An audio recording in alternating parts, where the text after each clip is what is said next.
Hello, welcome back bros. Balik lagi di channel Happy Brothers. Kali ini kita akan unboxing dan review SH Figuarts Shang-Chi dari seri film terbaru MCU Shang-Chi and the Legend of Ten Rings. Kira-kira bagaimana kualitas figur ini? Apakah sesuai ekspektasi? Kira-kira apa saja kelebihan dan kekurangan di figur ini? Mari kita sama-sama tonton di video berikut ini.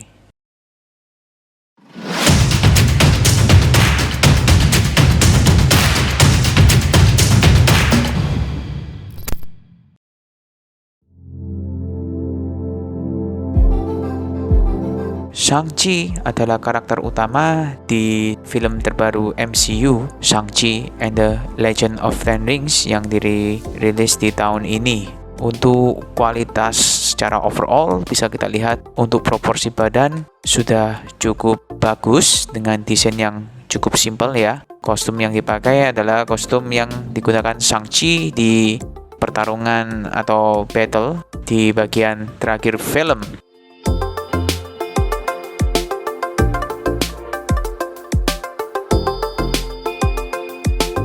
Bisa kita lihat untuk sculpt dari wajah lumayan oke ya. Dengan kostum yang dipakai adalah kostum berwarna merah yang di filmnya terbuat dari sisik naga atau dragon scale. Secara detail kita bisa lihat untuk sculpt wajah cukup detail dan ya agak mirip dengan pemeran asli ya.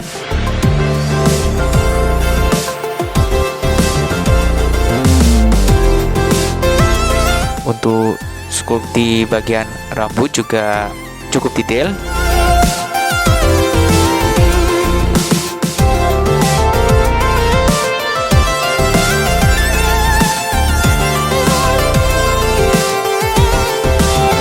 Next di bagian kostum atau bajunya dengan kombinasi warna hitam dan merah.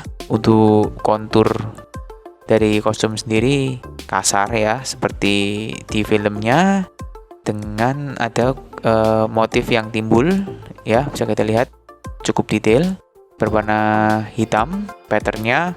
Lalu untuk dasarnya sendiri yang berwarna merah dibentuk atau mempunyai kontur kasar seperti sisik naga.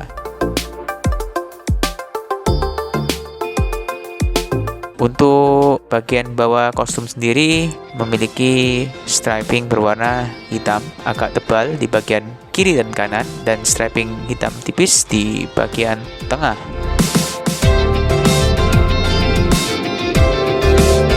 Untuk bagian lengan bisa kita lihat juga memiliki kontur yang kasar juga dan timbul untuk bagian pattern berwarna hitam.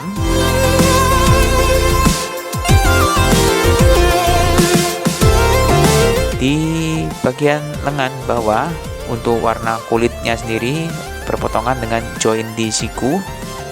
Bisa kita lihat untuk bagian bawah di celananya, yaitu celana panjang berwarna hitam, ada detail kerutan yang cukup bagus. Lalu untuk sepatu sneaker berwarna hitam dengan warna glossy ya, berlawanan dengan warna celana yang doff. Lalu di bagian sol bawah berwarna putih dengan striping merah di bagian sol. Secara overall suite-nya cukup simple ya, sesuai dengan yang digunakan oleh Shang-Chi di adegan pertarungan terakhir. Untuk aksesoris bisa kita lihat mendapatkan 4 pasang optional hand, 1 optional head atau kepala pengganti, dan 1 tongkat sebagai senjata. Untuk part optional head atau part kepala pengganti mungkin sedikit mirip ya untuk sculpt di wajahnya, cuman kalau kita lihat lebih detail lagi, pada part optional head ini memiliki ekspresi yang serius ya, berbeda dengan part bawaan di kepala yang memiliki ekspresi datar. Berikut 4 pasang optional hand dari berbagai pose bisa kita lihat.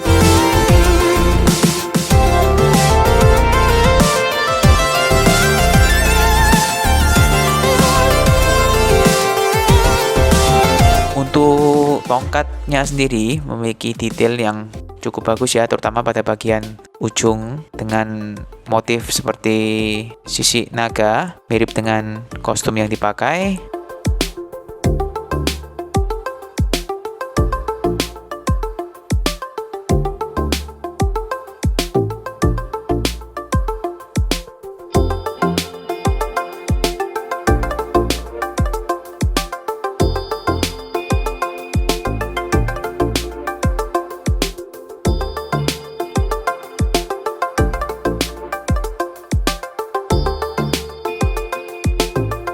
Untuk artikulasi di bagian leher cukup bagus ya, tidak ada part yang menghalangi artikulasi bagian leher.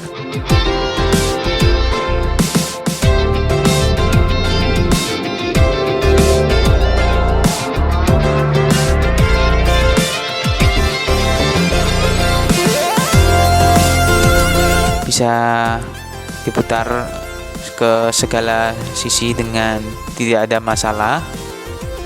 Berikutnya di bagian pangkal lengan. Untuk pergerakan memutar ke belakang tidak ada masalah, cuman kita tidak boleh memaksa ya untuk join di lengannya ini karena bisa patah di dalam ya. Harus berhati-hati juga. Lalu untuk join di siku, perbatasan antara kostum dan tangan cukup bagus, bisa ditekuk hingga 90 derajat dan juga diputar ya untuk memaksimalkan pose-pose yang diinginkan.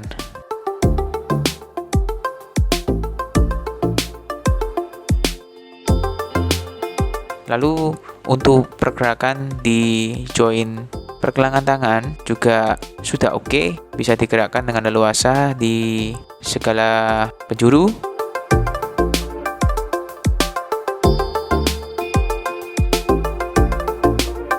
Lalu untuk join bagian torso, untuk pergerakan ke belakang lumayan ya, lumayan oke, bisa kita lihat. Untuk pergerakan ke depan juga cukup oke. Ya, tidak ada part di bagian kostum yang menghalangi. Bisa kita putar ke arah kiri dan kanan dengan tidak ada masalah juga.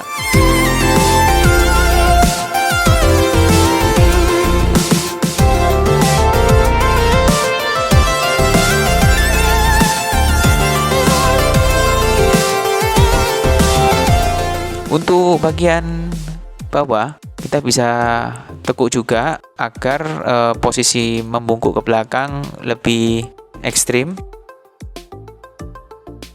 Begitu pula jika kita arahkan ke bagian depan, untuk posisi membungkuk ke bagian depan juga bisa lebih ekstrim ya. Jadi selain penggerakkan torso bagian atas, kita juga bisa menggerakkan join torso bagian bawahnya.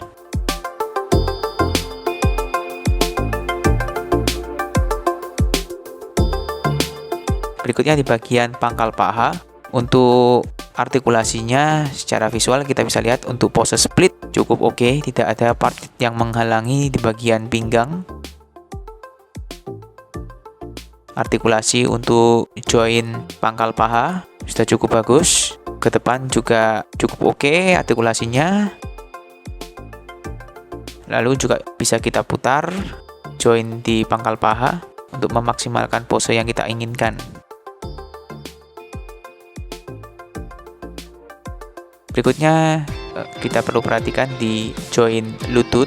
Untuk pergerakan ke belakang bisa kita tarik hingga 90 derajat lebih ya, cukup luas untuk pergerakan di join lutut. Lalu untuk join ankle atau pergelangan kaki bisa kita lihat berupa sneaker yang dipakai ya, cukup luas juga untuk pergerakan ke segala arah. Bisa kita putar juga di 360 derajat, no problem. Di bagian join ujung telapak kaki juga seperti biasa, tidak ada masalah.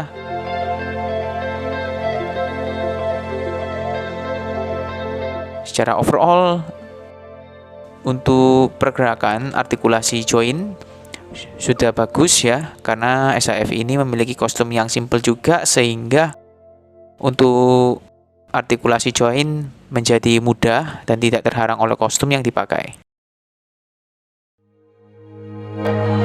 SHF Shang-Chi dirilis di bulan September di tahun 2021, hampir sama dengan perilisan film dari Shang-Chi and the Legend of Ten Rings. Dibanderol dengan harga sekitar 6.500 yen atau untuk sekarang sekitar 1 juta rupiah. Beberapa kelebihan SHF ini menurut kita antara lain adalah untuk artikulasi joint bisa cukup maksimal, lalu untuk detail dari kostum terutama ya cukup detail. Untuk kekurangannya antara lain di mana SHF ini terkesan sangat simple atau terlalu simple. Lalu yang kedua adalah di mana ada beberapa bagian di part yang mudah loose ya, seperti di genggaman atau grip dari optional hand jika terlalu lama kita pose untuk memegang senjata. Lalu mungkin untuk face sculpt di seri humanoid Marvel masih harus diperbaiki lagi. Sekian review di video kita kali ini. Jangan lupa untuk terus dukung channel ini dengan subscribe dan komen, like, ataupun share video ini jika kalian suka, untuk terus mendukung channel ini agar lebih berkembang lagi. Sampai jumpa di video-video kami berikutnya. Hobby forever, bros for life. See ya bro.